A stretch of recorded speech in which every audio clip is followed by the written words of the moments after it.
Biker finds little black girl forgotten in abandoned house. One detail made him call 911 in tears. Before we dive into the story, drop a comment below and tell us where you're watching from. Enjoy the story. The rain fell in sheets across Memphis that Sunday evening, the kind of downpour that made Jack's Gunnar Henderson's joints ache. At 58, with 30 years riding a Harley, he'd earned the right to complain about the weather. But today, as he idled his rumbling motorcycle alongside the curb, something more than the rain troubled him. "Clubhouse, this is Gunnar at the Beale Street extension. Checking the old property now." The house stood silent among its neighbors, windows dark and yard overgrown.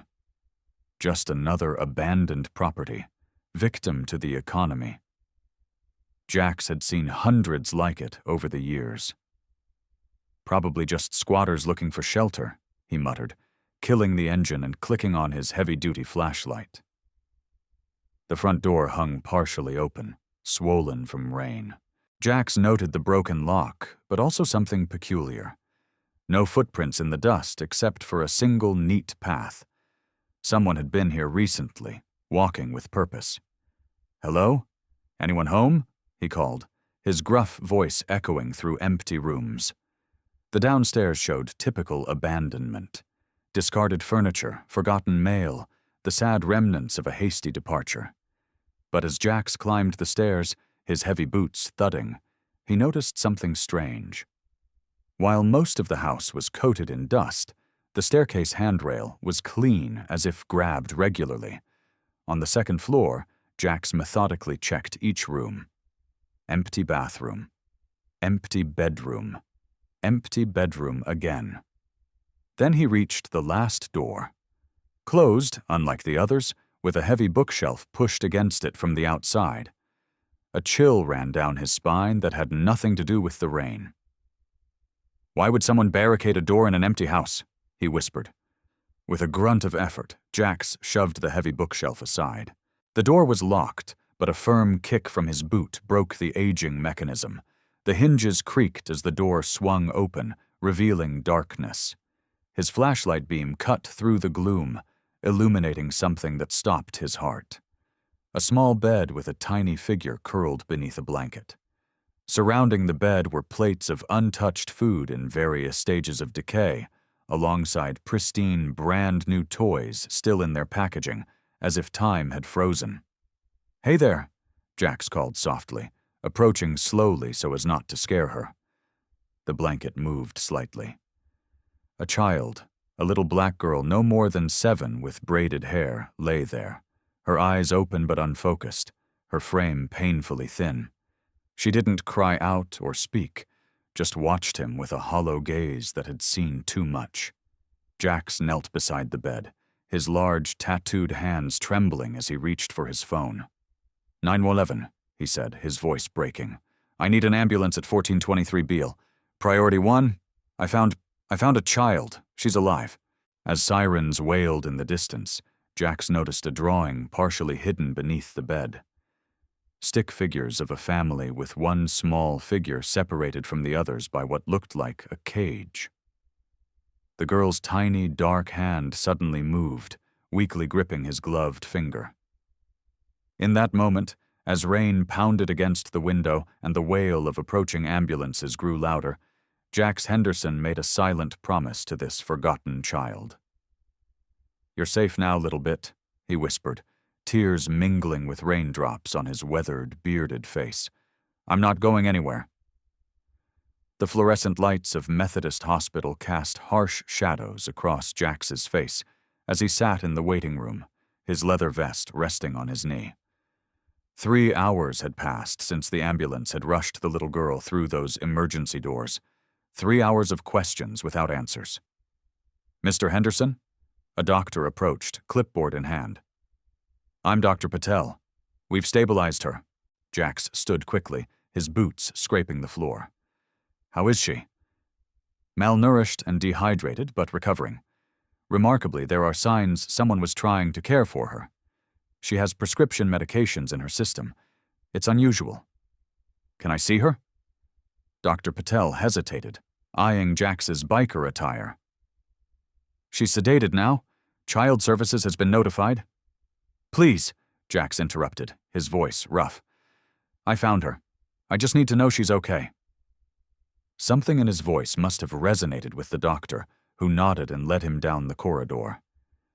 In the small room, surrounded by machines and tubes, the little girl looked even smaller than before.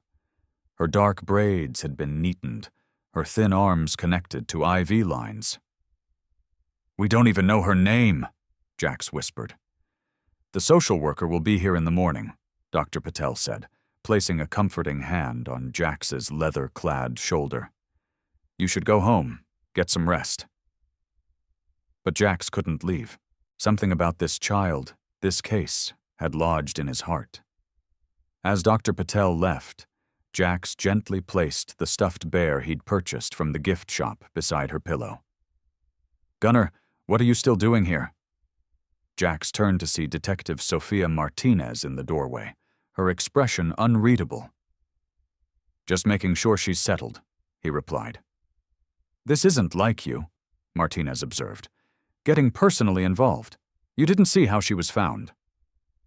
Sofia Martinez stepped closer to the bed. The house belongs to a family named Cooper. Fell behind on payments after the father lost his job. Bank foreclosed 6 weeks ago. And nobody noticed a child was still inside? Jax's voice rose with indignation. That's what's strange, Martinez said, lowering her voice. According to neighbors, the family had 2 boys. No one mentioned a girl. The revelation hung heavy in the air between them. I'm heading back to the house, Martinez continued. The rain stopped. Better light now. I'll come with you. No, she said firmly. You're too close already. Stay here if you want, but this is police business now. After she left, Jax settled into the chair beside the bed. Sleep eluded him as questions swirled in his mind. Who was this child? Why had she been hidden away? And why did he feel so drawn to protect her? Near dawn, a small sound woke him. The girl's eyes were open, watching him with that same hollow gaze. Hey, Jax said softly. You're safe now. I'm Jax. Some people call me Gunner. She didn't respond, but her hand moved slightly toward the stuffed bear. Jax placed it within her reach. His phone buzzed, a message from Martinez. Come outside, found something. In the hospital parking lot, Martinez stood next to her unmarked car, expression grim. What is it? Jax asked. She opened her hand, revealing a child's bracelet with a name engraved on a small silver plate. Ellie, Jax read aloud. That's not all, Martinez said, opening a folder. We found a hidden camera in her room. Someone wasn't just keeping her there, Jax. Someone was watching her. A chill ran down Jax's spine as he looked back at the hospital windows, wondering who else might be watching Ellie right now. Jax stared at the hidden camera in Martinez's evidence bag, a small device disguised as a smoke detector. The discovery transformed everything he thought he knew about Ellie's situation. We need to secure her room, Jax said, glancing back at the hospital. If someone was monitoring her before... Already handled, Martinez assured him. Hospital security is on alert, and I've stationed a uniform outside her door. Jax rubbed his tired eyes. What kind of person watches a child suffer like that? That's the thing, Martinez said, lowering her voice. The cameras weren't just watching her. They were positioned to monitor the doors and windows, too, like someone was protecting her.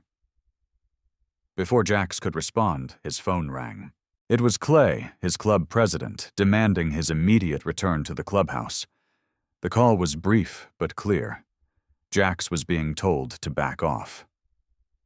You're getting too deep, Gunner, Clay said when Jax arrived at the garage. The president was a good man, but protective of the club. Child Services is taking over. The cops will handle the criminal investigation. Clay, with all due respect, Jax protested. I made a connection with her. She trusts me. That's exactly the problem, Clay replied. You're looking to retire from the road soon. Don't complicate things now. Jax left the clubhouse, frustration building inside him. Instead of going home, he rode his Harley back to the hospital. He wasn't on the case officially. He never was. But something about Ellie's situation wouldn't let him walk away. When he arrived, he found Sarah Chen, a pediatric nurse he'd met yesterday, exiting Ellie's room with a worried expression. "Mr. Henderson," she greeted him. "I'm glad you're here. We're having trouble with her treatment." "What's wrong?" "She needs a blood draw for medication adjustments, but she panics whenever medical staff approach her," Sarah explained. "She hasn't spoken a word, and she's refusing food unless left completely alone in the room." Jax peeked through the door window. Ellie sat rigidly in her bed, back pressed against the headboard, dark eyes fixed on the untouched food tray. "May I try something?" he asked. Inside the room, Jax approached slowly, pulling up a chair several feet from Ellie's bed. Not too close. "Hi, Ellie," he said softly. "Remember me? The biker from yesterday?" No response, but her eyes flickered toward him briefly. "You know," Jax continued conversationally, "my daughter used to hate hospitals too. All the beeping machines and people poking at you." He picked up an apple from her tray and began to peel it with his pocket knife, the red skin curling away in one long spiral. She had a trick, though. She would close her eyes and imagine she was somewhere else, somewhere nice. As he spoke, he sliced the peeled apple into small pieces. "Where would you go if you could go anywhere right now?" Ellie remained silent, but her rigid posture softened slightly.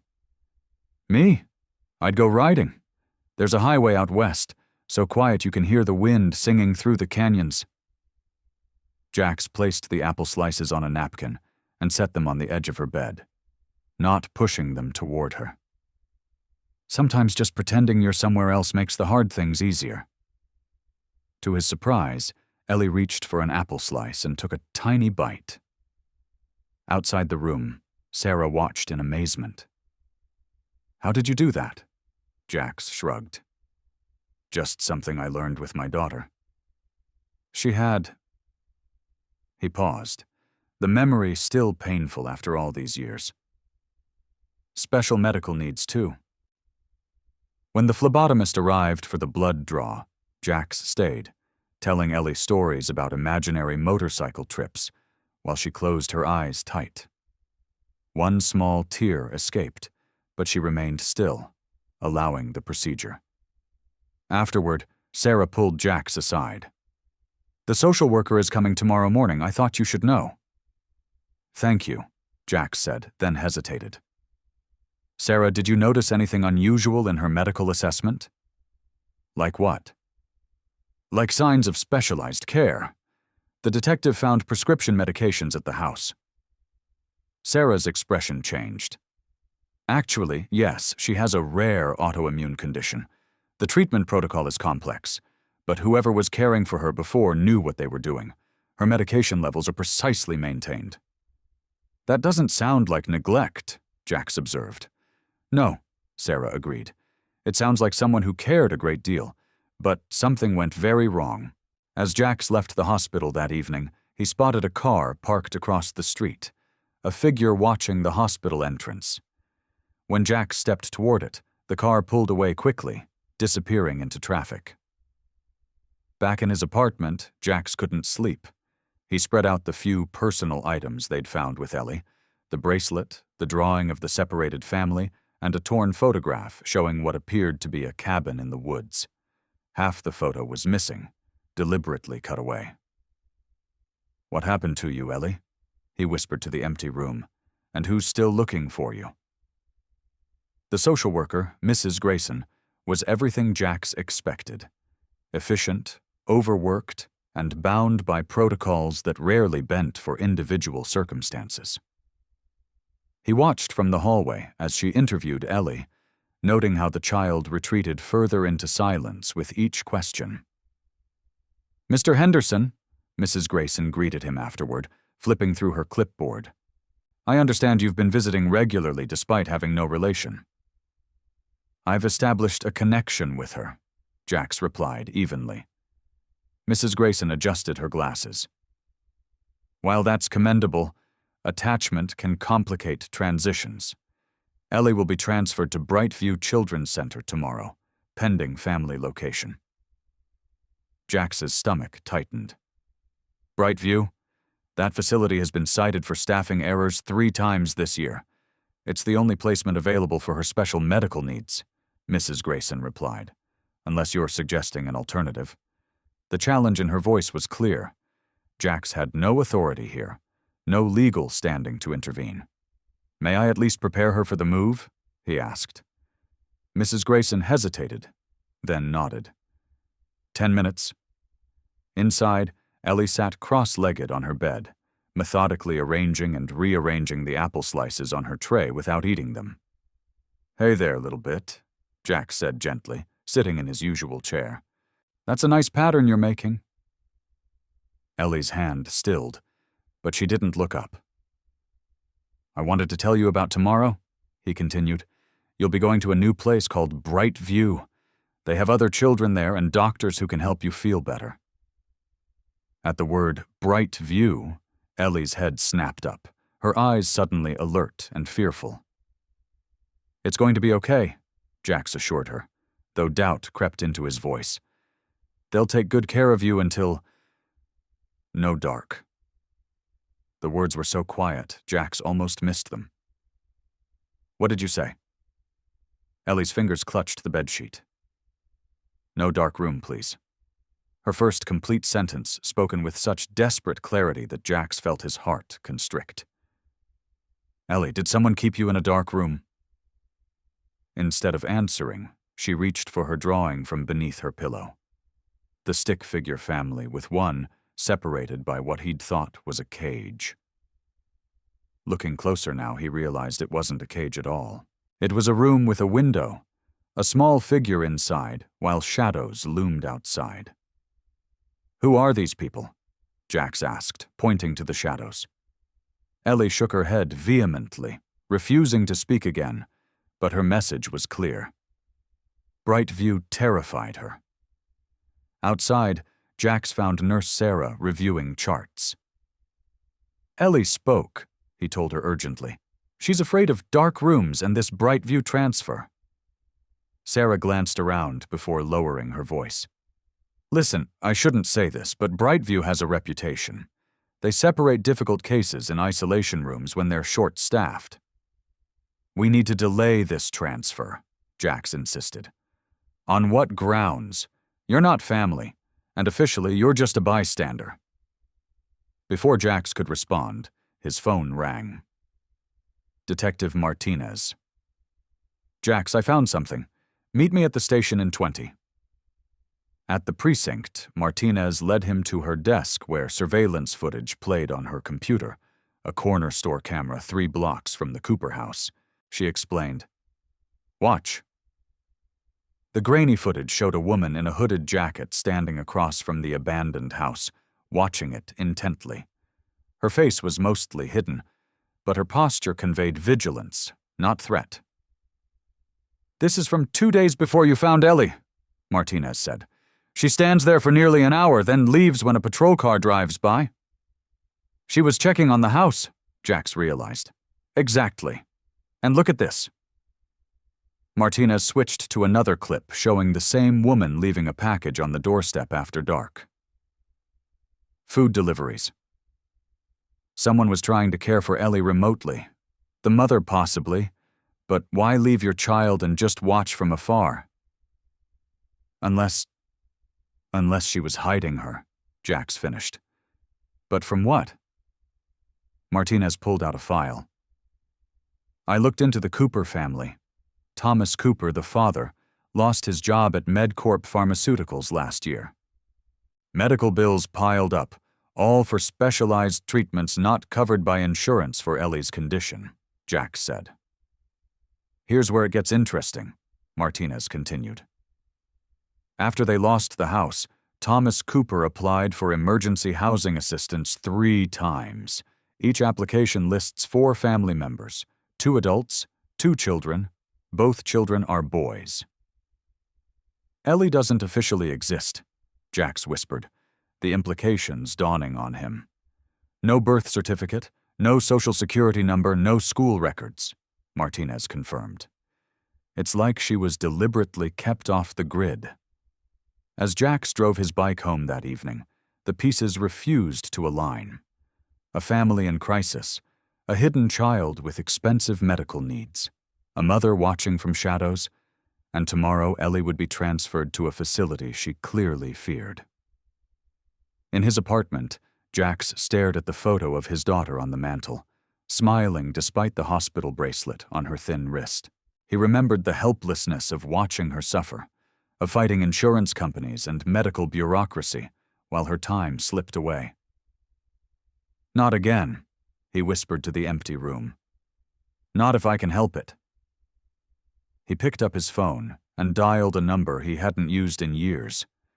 Teresa Garcia, family court attorney and old friend of the club. "Teresa, it's Gunnar. I need your help with something unusual." Teresa Garcia hadn't changed much in the 5 years since Jax had last seen her. Still sharp-eyed and direct, with reading glasses perpetually perched on top of her silver-streaked hair. "So, let me get this straight," she said, stirring her coffee in the hospital cafeteria. "You want to challenge an official child services placement for a girl you found 3 days ago with no legal standing whatsoever?" Jax nodded. "That's about it." Teresa's expression softened. "Jax, I know that look. It's the same one you had during Maya's treatments. You're attaching yourself to this child because of what happened with your daughter." "This isn't about Maya," Jax insisted, though they both knew that wasn't entirely true. "Ellie is terrified of being transferred to Bright View. She spoke for the first time specifically to tell me that." "Even if I believed you could separate your past from this situation," Teresa said carefully, "what exactly are you proposing?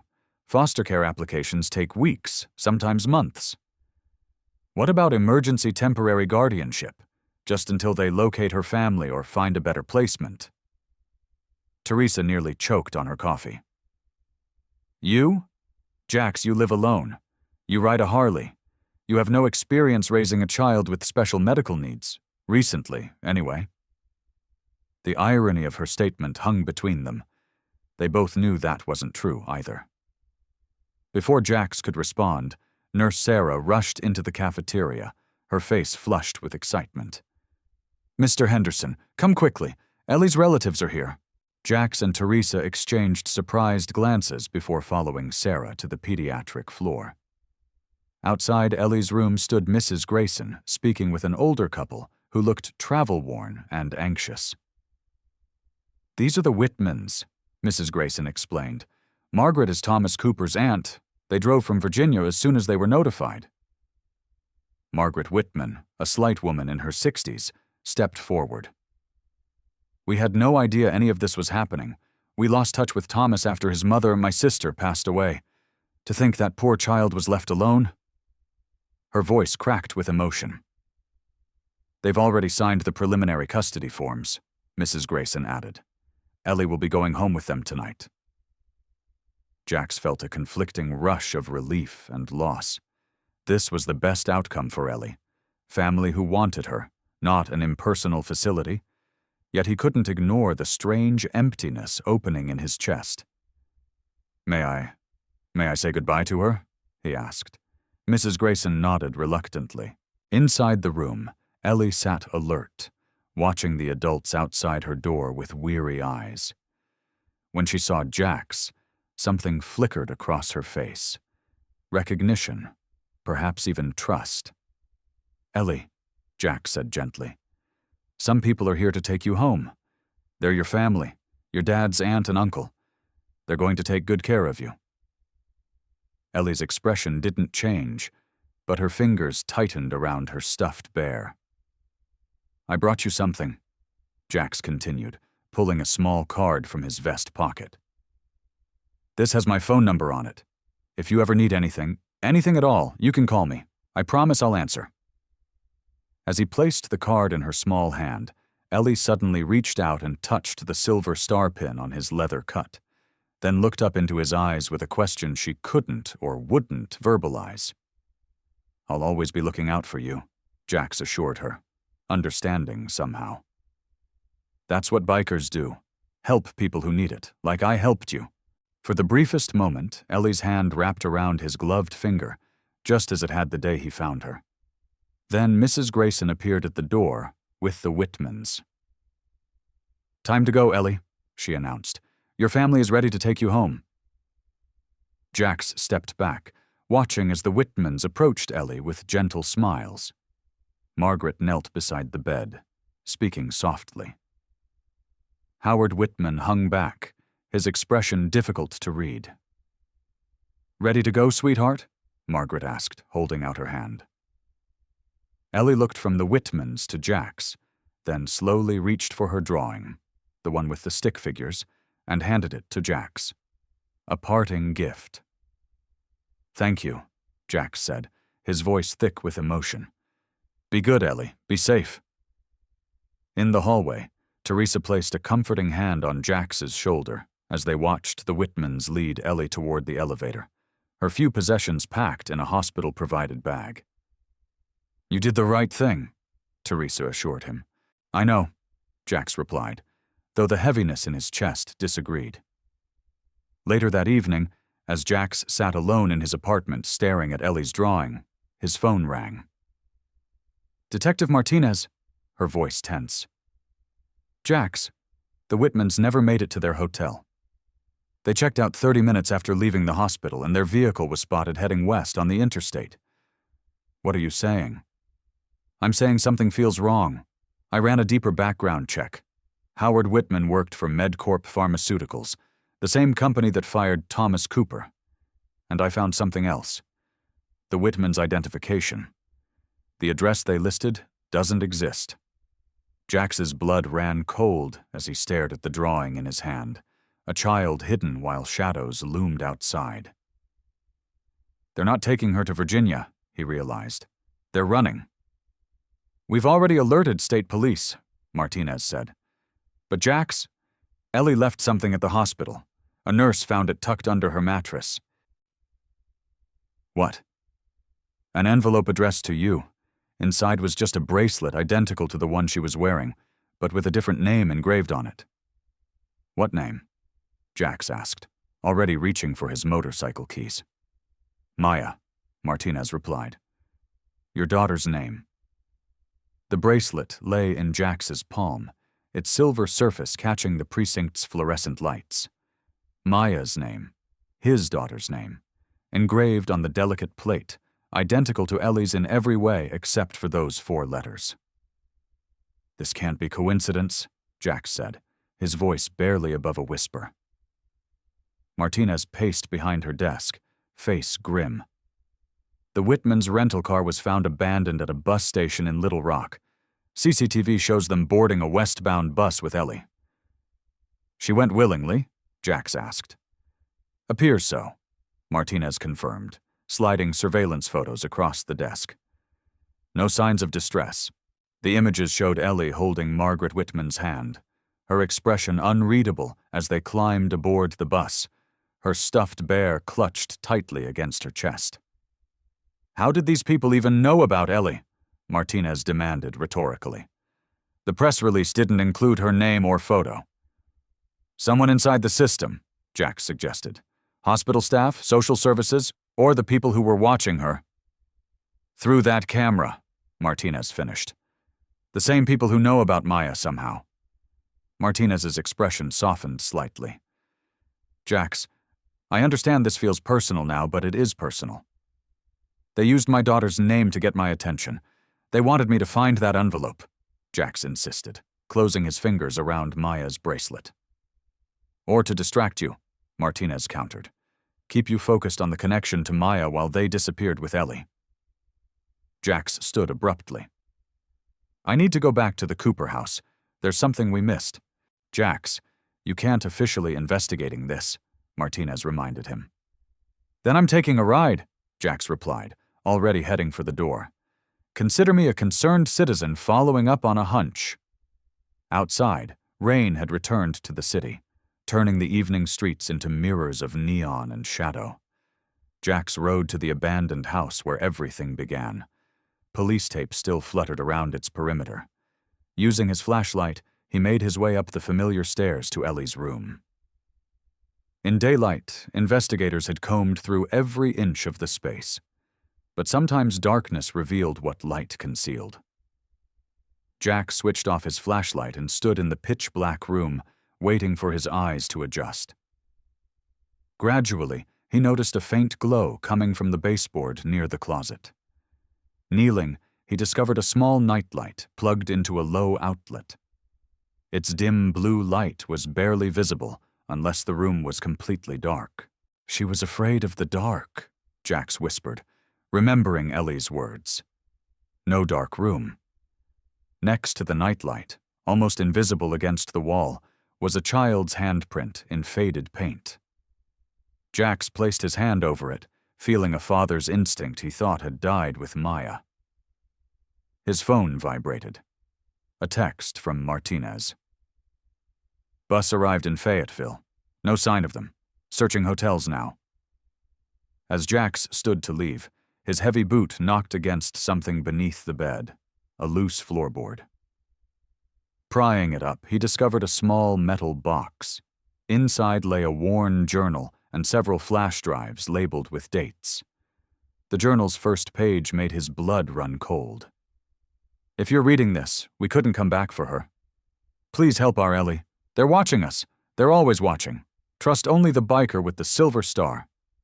Jax touched the silver star pin on his cut. A silver star. The pieces began to align in a pattern too deliberate to ignore. Back on his bike, rain drumming on his helmet, Jax rode to a diner with Wi-Fi. He opened the most recent flash drive on his laptop. A video began to play. Thomas Cooper, looking exhausted and fearful, speaking directly to the camera. Mr. Henderson, Gunner, if you're watching this, then our worst fears have come true. They found us, but they don't know about you. They don't know you're the safe man we've been waiting for. Please find our daughter before they do. The screen went dark, leaving Jax with more questions than answers, and the crushing weight of a trust he never asked for but couldn't ignore. The flash drives contained fragments of Thomas Cooper's desperate plan.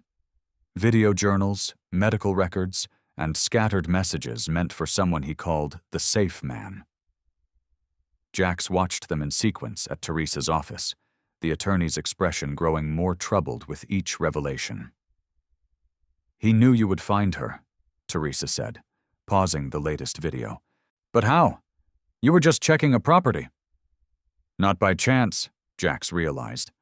Look at the date he recorded this. 3 months ago. And look behind him.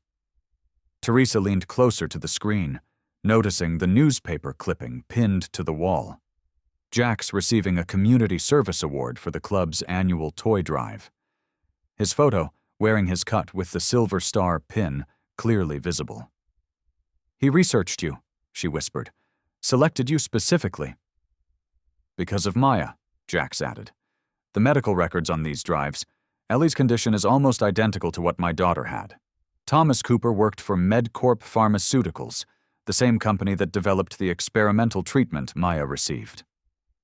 So Thomas knew about your daughter through the company's records, Teresa concluded. But why hide Ellie? Why the elaborate plan? Before Jax could answer, his phone rang. Martinez.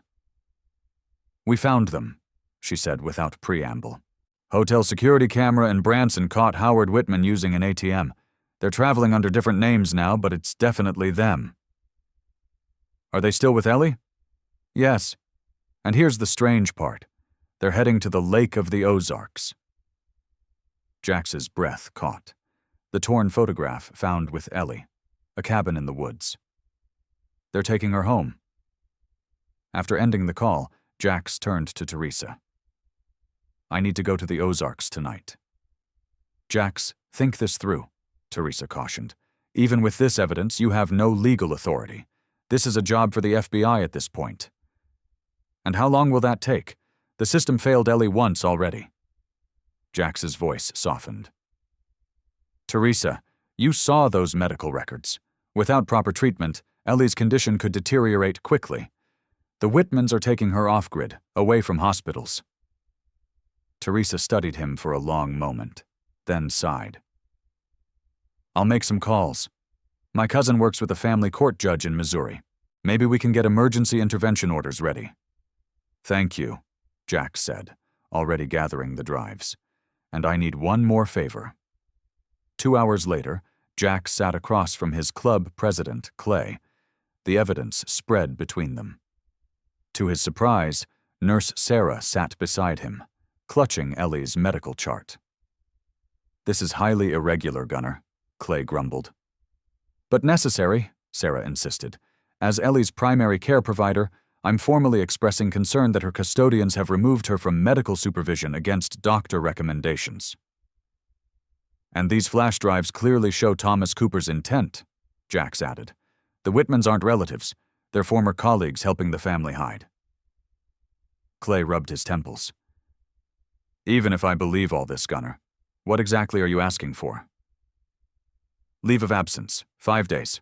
Personal reasons. A knowing look passed between them. Clay wasn't just Jax's president. They'd ridden together for 20 years. And if you happen to take a trip to Missouri during this personal time, purely coincidental. Clay sighed deeply. The club can't officially sanction this, you understand? If anything goes wrong, it's on you. Jax agreed. As he left the garage, Sarah hurried alongside him to his bike, handing him a medical kit. Ellie's medications and emergency supplies. Enough for 2 weeks. Thank you, Jax said, genuinely moved by her support. Mr. Henderson, Sarah said hesitantly, the Coopers chose you for a reason. Whatever's happening, Ellie trusts you. That matters more than any legal document. Under the glow of streetlights, Jax opened his saddlebag, revealing a bag already packed. Beside it lay his personal protection piece, legally carried but rarely used. Next to it was a framed photo of Maya. I'm coming, Ellie, he whispered, starting the engine. As his Harley merged onto the interstate heading west, Jax knew he was crossing a line. No longer just a biker doing a good deed. He had become something else entirely. The safe man with the silver star, exactly as Thomas Cooper intended. The Lake of the Ozarks sparkled under the autumn sun, its shoreline dotted with vacation homes and rustic cabins. Jax had ridden through the night, arriving as morning mist still clung to the water. He parked his bike at a small motel on the outskirts of town, checking in under a name that wasn't his own. A precaution that felt necessary, given the conspiracy. In his room, Jax spread a map across the bed, marking locations based on the torn photograph of the cabin. The image showed only half the structure, but distinctive blue shutters and a stone chimney made it potentially identifiable. His phone buzzed. A text from Teresa.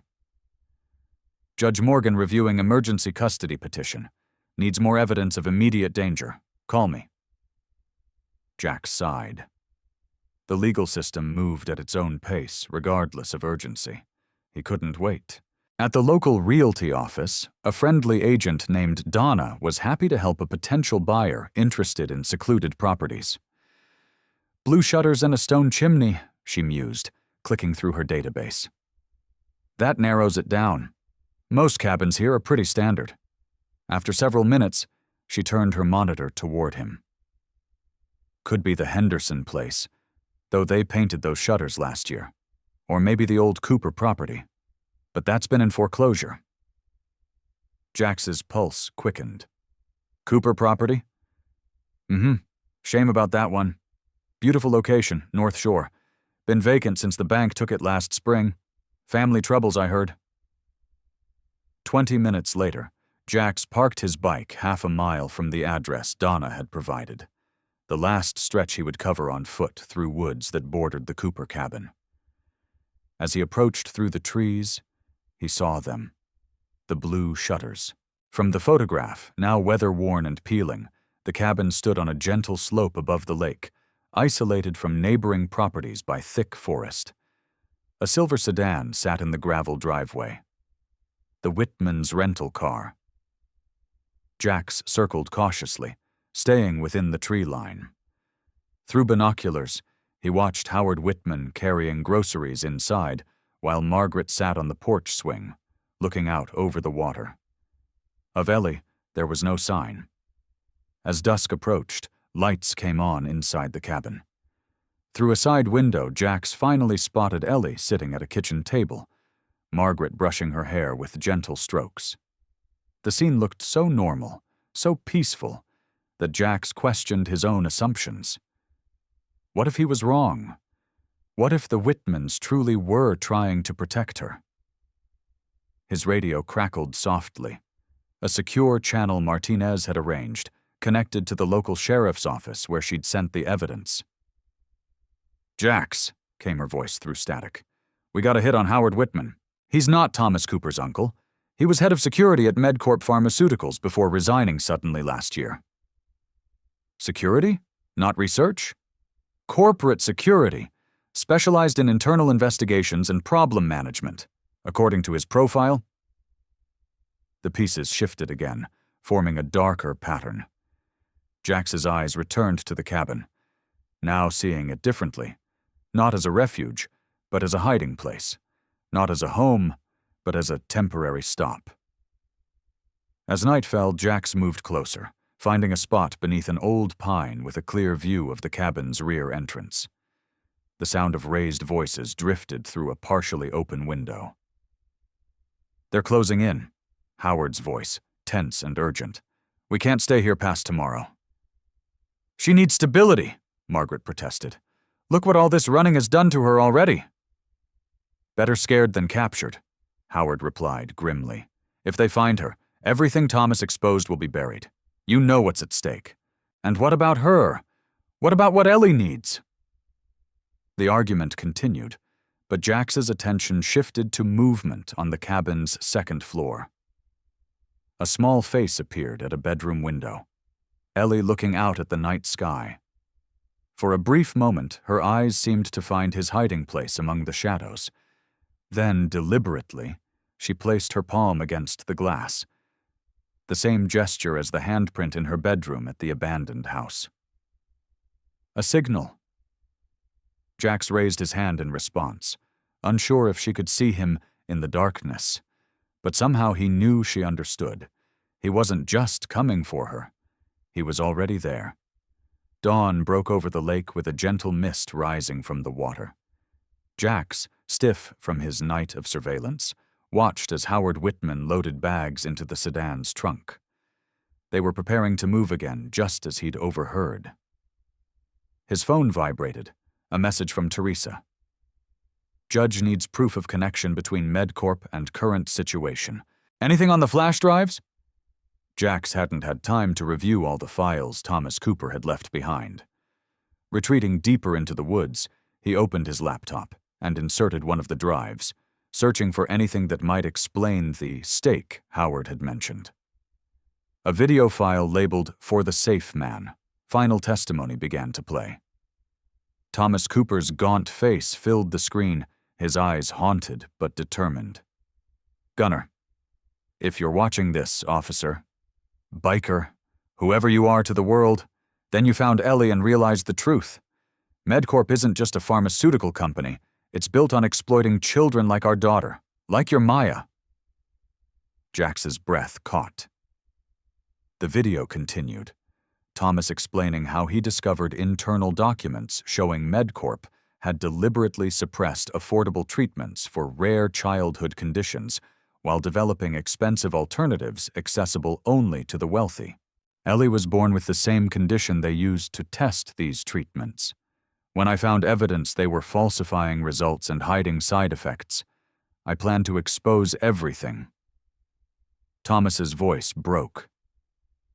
"They came after my family. Said they'd take Ellie for further studies if I didn't stay quiet." The pieces aligned with terrible clarity. Thomas hadn't abandoned Ellie. He'd hidden her to protect her from becoming another test subject. "We're going public with everything," Thomas continued. "But first, we needed to ensure Ellie would be safe. That's why we chose you. You lost your daughter to the same condition. You understand what's at stake. You wear the silver star. The symbol Ellie knows means safety." The video ended with coordinates, a location where Thomas had hidden the complete evidence. Jax checked the map. It was less than a mile from the cabin. As he closed his laptop, a twig snapped behind him. Jax turned to find Margaret Whitman standing there, arms crossed. "I wondered when you'd make your move, Mr. Henderson," she said quietly.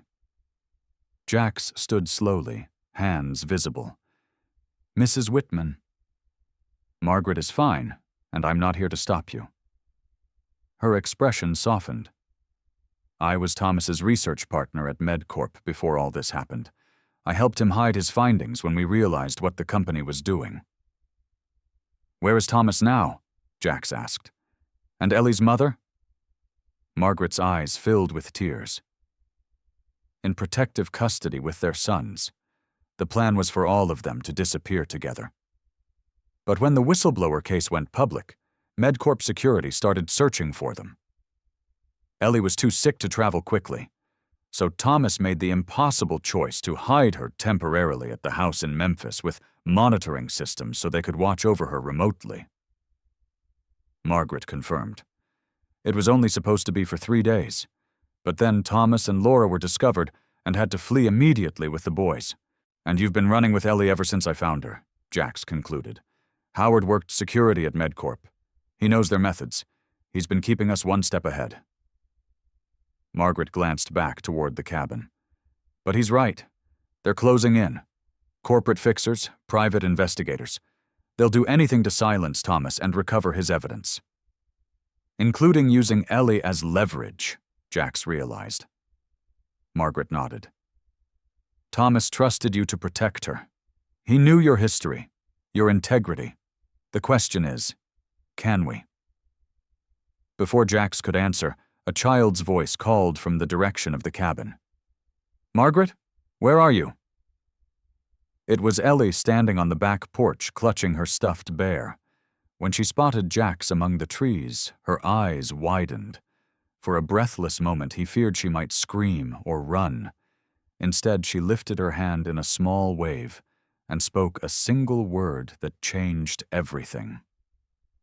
"Gunnar." "Mommy said you'd come," Ellie said. "She's been talking about you since we left the hospital," Margaret explained as they walked back to the cabin. "The safe man with the silver star." Ellie walked between them, her small, dark hand slipping tentatively into Jax's large one. The simple gesture of trust made his throat tighten with emotion. Inside, Howard Whitman paced anxiously, phone pressed to his ear. His expression darkened when he saw Jax. "What is he doing here?" he demanded, ending his call. "He found us just like Thomas said he would," Margaret replied calmly. "We need his help, Howard." "We don't need complications," Howard countered, eyeing Jax's vest with suspicion. "Every minute we stay puts Ellie at risk." "I'm not here to complicate things," Jax said, keeping his voice steady despite the tension crackling in the room. "I want the same thing you do, to keep Ellie safe." Howard's skeptical expression didn't change. "And the authorities breathing down our necks. The APB on our vehicle. Was that your idea of helping?" "I didn't know the whole story then," Jax admitted. While the adults talked, Ellie tugged Jax towards the kitchen table where she'd arranged her few possessions. The stuffed bear, her bracelet, and several drawings. One showed a biker with an oversized silver star standing between a small figure and looming shadows. "You knew I was coming," Jax said softly. Ellie nodded. "Daddy showed me your picture. Said when things got scary, you would help." The simplicity of her trust humbled him. Whatever doubts had plagued Jax dissolved in the face of this child's absolute certainty. Howard joined them, his stern expression softening slightly as he watched their interaction. "Thomas chose well," he conceded reluctantly. But good intentions won't stop what's coming. What is coming exactly? Jax asked. Howard's answer was interrupted by the sound of tires on gravel. A vehicle approaching the cabin. Margaret peered through the curtains, her face paling. Black SUV, 2 men, MedCorp security, Howard confirmed grimly. They found us. Jax's instincts kicked in immediately. Back door, now. As Howard gathered their essential belongings, Jax led Ellie and Margaret through the kitchen and out the rear entrance. They moved quickly into the tree line, following a narrow path down toward the lake where a small boathouse stood. Inside the wooden structure, a motorboat bobbed gently against the dock. Get in, Jax instructed. Stay low. As Margaret helped Ellie into the boat, Jax turned back toward the cabin, now partially visible through the trees. 2 men in dark suits were approaching the front door, their purposeful stride betraying their intent. One of them noticed the fresh footprints leading from the back door toward the lake, and pointed. They changed direction, moving with increased urgency. They've spotted our trail, Jax warned, jumping into the boat and starting the engine. Hold on. As they pulled away from the dock, Ellie looked back at the only safety she had known for the past week, her expression remarkably calm despite the danger. Where are we going? She asked. Jax steered the boat toward the center of the lake, putting distance between them and their pursuers. Somewhere safe, he promised. A place even safer than this. Ellie nodded solemnly, then surprised him with her next words. Mommy said you know about the special medicine, the one that helps kids like me and your Maya. The small motel room on the outskirts of Springfield felt like a cage to Jax. After navigating across the lake and abandoning the boat at a public dock, they'd driven for hours in his rental car, switching directions several times to ensure they weren't followed. Howard had separated from them, taking a different route to recover Thomas Cooper's hidden evidence. Now, as rain lashed against the windows, Jax watched Ellie sleeping fitfully on one of the twin beds. Margaret sat by the window, her silhouette outlined against occasional lightning flashes.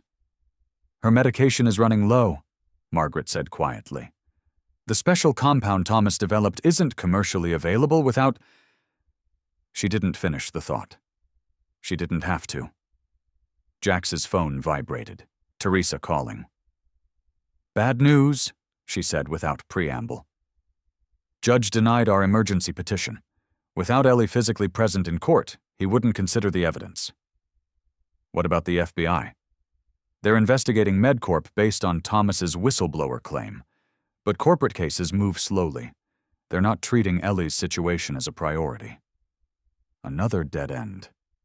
The system that was supposed to protect children like Ellie was failing her yet again. As Jax ended the call, Ellie stirred, her face flushed with fever. She needs a hospital, Jax said, moving to her bedside. Margaret shook her head. They'll find us.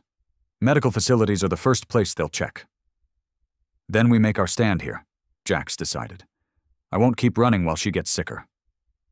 As if on cue, headlights swept across the motel parking lot. A black SUV similar to the one at the cabin, moving slowly past each room. They found us, Margaret whispered. Jax moved quickly, gathering Ellie, who woke disoriented and frightened. We have to go, he told her gently. Can you be brave for me? Ellie nodded, though her eyes were glassy with fever. As Jax carried her toward the bathroom window, their only exit, his phone rang again. Clay. Gunner, where are you? The club's been contacted by MedCorp security claiming you've abducted a child across state lines. Jax's heart sank. Now he wasn't just bending rules. In the eyes of the law, he had become a kidnapper. It's not what it seems, Prez. I know that, but others won't. Come in now while I can still help you. Outside, car doors slammed as men approached their room. I can't, Jax said, making his choice. Not until she's safe. As he helped Ellie through the window into the rainy night, Jax realized he had crossed a point of no return. His freedom, his reputation, all sacrificed for a child who trusted him to be her safe man. In that moment of clarity, with everything at stake, Jax felt more certain than he had since finding Ellie in that abandoned room. Whatever came next, he would face it without regret.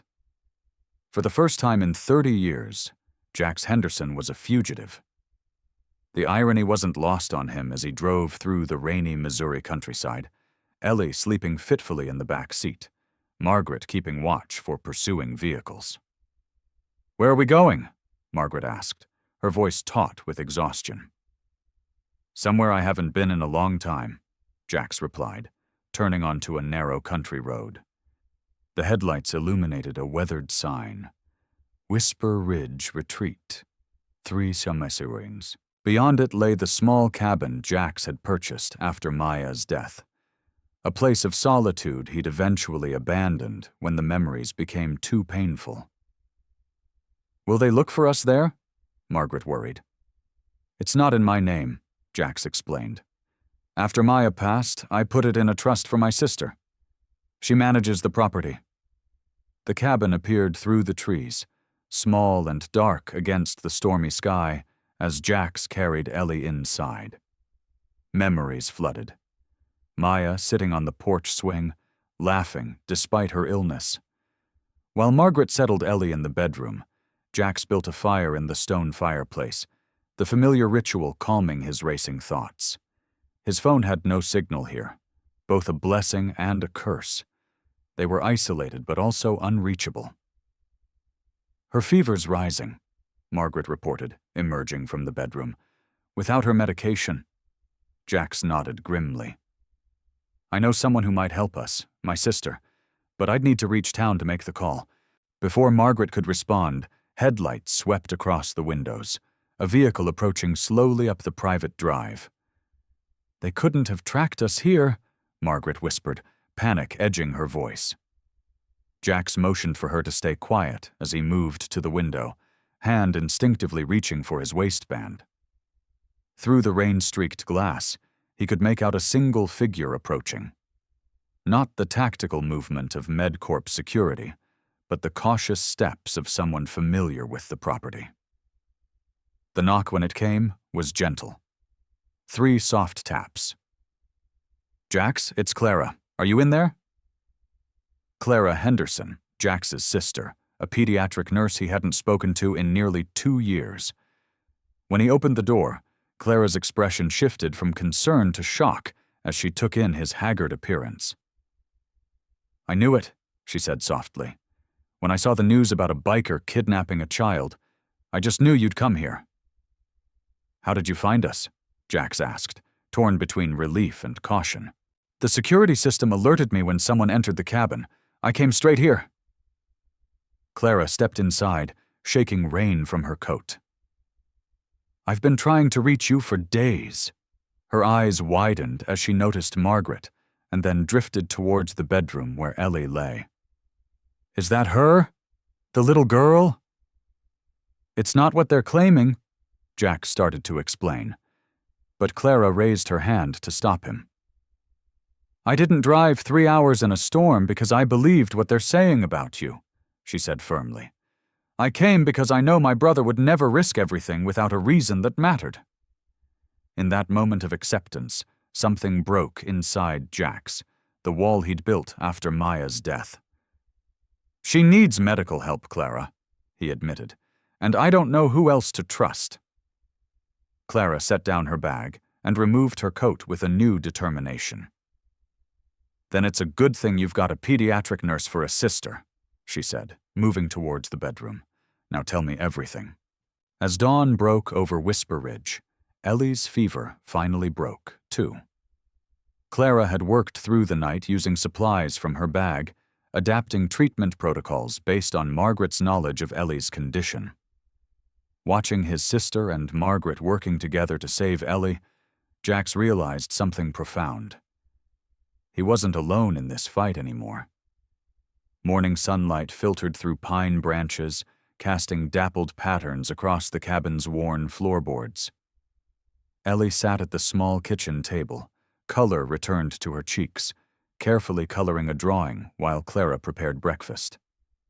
Jax's phone, now with a weak signal near the cabin's western window, buzzed with a message from Detective Martinez. Cooper evidence received by FBI. MedCorp executives called to testify. Need Ellie and you in St. Louis tomorrow. Can arrange protection. Good news? Margaret asked, noticing his expression lighten. Maybe, Jax replied cautiously. Howard got the evidence to the FBI. They're moving on MedCorp. That doesn't mean Ellie's safe yet, Margaret warned. Until Thomas and Laura can reclaim custody, the system could still separate her from everyone she trusts. Clara joined them, wiping her hands on a dish towel. Then we need a plan that keeps her protected both from MedCorp and from well-meaning but harmful bureaucracy. The simple "we" in her statement warmed Jax's heart. His sister had fully committed to their cause without hesitation. I have an idea, Clara continued, but it'll require some help. Within an hour, Clara's plan was in motion. Clay arrived with a few trusted club members to stand guard outside. Teresa Garcia drove from the city with documents. Margaret worked with Jax to prepare the evidence from the flash drives. Ellie moved between the adults, watching their coordinated efforts with curious eyes. During a quiet moment, she approached Jax with her drawing. I made this for you, she said, holding up the colorful page. The image showed 5 stick figures holding hands. Ellie in the center, flanked by her parents on one side, and Jax and Clara on the other. Above them all, a silver star shone like a protective beacon. My family, Ellie explained simply. Both parts. Jax knelt to her level, deeply moved. It's beautiful, Ellie. Are we going to see my mom and dad soon? She asked, her voice suddenly smaller. We're working on it, Jax promised. A lot of good people are helping us. As if summoned by his words, a knock came at the door. It was Teresa, holding up a briefcase. I hope you realize what you've started, she said. Your case is making national headlines. Biker saves child from corporate conspiracy is trending. That's not exactly accurate, Jax protested. It's close enough, Teresa replied, with a hint of a smile. And it's buying us public opinion, which we desperately need. She spread documents across the table. Emergency guardianship petitions, affidavits from Nurse Sarah and Detective Martinez, and most crucially, a letter from Thomas and Laura Cooper designating Jax as Ellie's temporary guardian. The judge who denied us before? He's suddenly very interested in our case, Teresa explained. Funny how media attention changes legal priorities. As Teresa outlined the strategy, Ellie tugged at Jax's vest. What is it, little bit? He asked. She held out her hand, opening her small pink palm to reveal a delicate object, a tarnished silver locket on a thin chain. Mommy said to give this to you when we were safe, she explained. It has the special numbers inside. Jax carefully opened the locket, finding not a photograph, but a tightly folded paper with what appeared to be formulas and molecular structures. Thomas Cooper's breakthrough treatment protocol for Ellie's condition. This is what MedCorp has been after all along, Margaret whispered. The treatment Thomas developed independently. As the adults gathered around this final piece of evidence, Ellie looked up at Jax with perfect trust. Are we safe now? She asked simply. Jax looked around the room at the unlikely alliance that had formed to protect one child. Family, club brothers, lawyers, nurses. Yes, Ellie, he answered with absolute certainty. We're safe now. The St. Louis Federal Building loomed before them. Jax adjusted his tie, a strange formality after days in leather, and glanced at Ellie beside him, her hand tucked trustingly in his. Ready? He asked gently. Ellie nodded, solemn in a new blue dress Clara had bought her. Will the judge be scary? A little serious, maybe, but not scary. And I'll be right beside you. Teresa led their procession up the courthouse steps.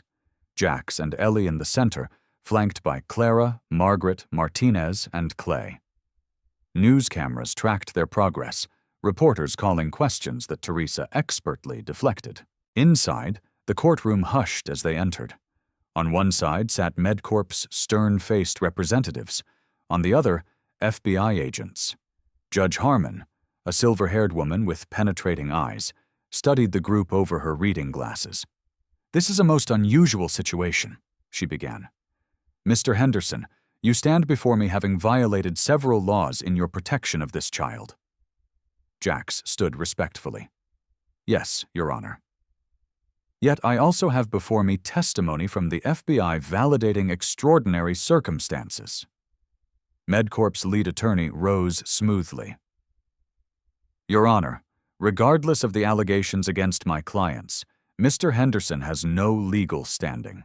The child requires professional care." Teresa countered immediately. "We have submitted the notarized designation from Thomas and Laura Cooper explicitly naming Jax Henderson as their preferred guardian." The debate continued, legal arguments flying back and forth while Ellie's grip on Jax's hand tightened. Judge Harmon noticed. "I'd like to speak with the child," she announced. "In my chambers. Mr. Henderson may accompany her." In the judge's private office, Ellie sat nervously on the edge of a large leather chair. Judge Harmon removed her judicial robe. "Ellie," she began kindly, "who do you feel safe with right now?" Without hesitation, Ellie pointed to Jax. "My safe man, the one with the silver star." "And do you understand that your parents are waiting to see you as soon as they can?" "Yes," Ellie said softly. "But they asked Gunnar to protect me until then." "One last question," the judge said. "If you could choose where to stay until your parents come back, where would that be?" Ellie looked up at Jax, then back to the judge. "With someone who understands my medicine, with someone who promised to keep me safe and didn't break that promise, with Gunnar." Judge Harmon's expression softened. "Thank you, Ellie." Back in the courtroom, tension had built during their absence.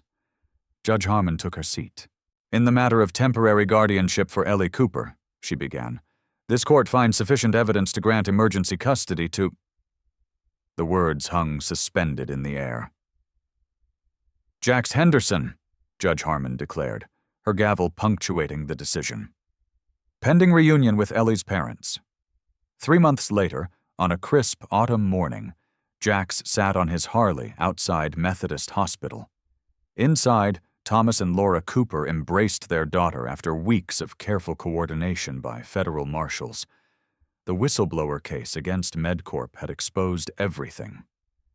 Jax watched the hospital doors, feeling a bittersweet mix of joy and loss. His temporary guardianship had officially ended. The doors swung open. Ellie emerged holding her parents' hands, her face radiant with happiness. When she spotted Jax, she broke free and ran toward him. "Uncle Jax," she called out. "Look at you," Jax said, hopping off his bike to kneel at her level. "All better now. Mom says you can visit us in our new house," Ellie announced, "and I can call you whenever I want." Thomas and Laura approached, gratitude evident in their eyes. Laura pressed something into Jax's hand. Maya's bracelet, now paired with Ellie's. "Two miracles connected," she said softly. "Your daughter's legacy helped save ours." As they said their goodbyes, Ellie suddenly turned and darted toward the sunlit path, spinning with newfound energy. "Gunnar!" she called joyfully. "Look, I'm running!" Watching her race beneath dappled sunlight, Jax felt a peace he hadn't known since losing Maya. Some wounds never fully heal, but they can transform into bridges to unexpected joy. Ellie ran back and wrapped her arms around his leather-clad waist one last time.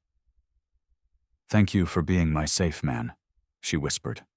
"Always, little bit, Jax promised, knowing that some bonds transcend circumstances, and that sometimes the greatest acts of heroism happen not in dramatic rescues, but in simple promises kept.